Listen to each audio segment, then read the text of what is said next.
আমাদের এই জীবনে অনেক কাজ করি আমরা। কারোর লক্ষ্য উদ্দেশ্য এমপি হওয়া, কারোর লক্ষ্য উদ্দেশ্য বড় ডাক্তার হওয়া, বড় লোক হওয়া, অনেক উদ্দেশ্য আছে। আমরা অনেক কিছু করি, কিন্তু আবার সবকিছু রেখেই চলে যেতে হয়, ঠিক না? আর একটা জিনিস বোঝেন, দুনিয়াতে কেউ আপন হয় না। যে বউ আপন, 2 ঘন্টা আপন থাকেতে 4 ঘন্টা ঝগড়া করে, আছে না নাকি? যে ছেলে আপন, সে 2 ঘন্টা কথা শুনে তো 4 ঘন্টা কথা শুনে না, ঠিক না ঠিক? যে ভাই আপন, সে ভাই 2 ঘন্টা আপন আর 2 ঘন্টা পর। যে বাবা আপন, যে সবচেয়ে আপন মা আপন, সেও দেখা যাচ্ছে আরেক ভাইয়ের কথা শুনে পর হয়ে যায়, হয় না? হয় না হাজেরি? দুনিয়াতে কেউ 16 আনা আপন হয় না।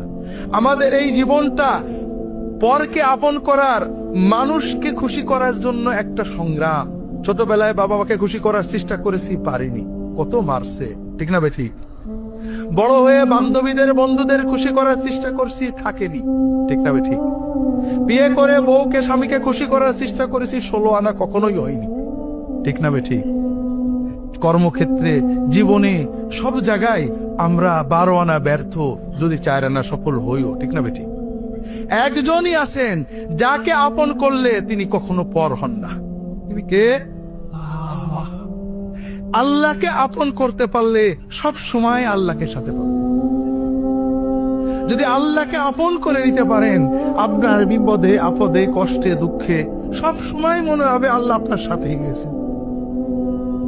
যে বেদনা কারোর কাছে বলা যায় না, বউয়ের কাছে বলা যায় না, মায়ের কাছে বলা যায় না, যে আনন্দে কাউকে শরীক করা যায় না, যদি আল্লাহকে আপন করতে পারেন, সেই আনন্দে আল্লাহকে শরীক করতে পারবেন, সেই বেদনার কথা আল্লাহর কাছে বলে বুকটাকে হালকা করতে পারবেন।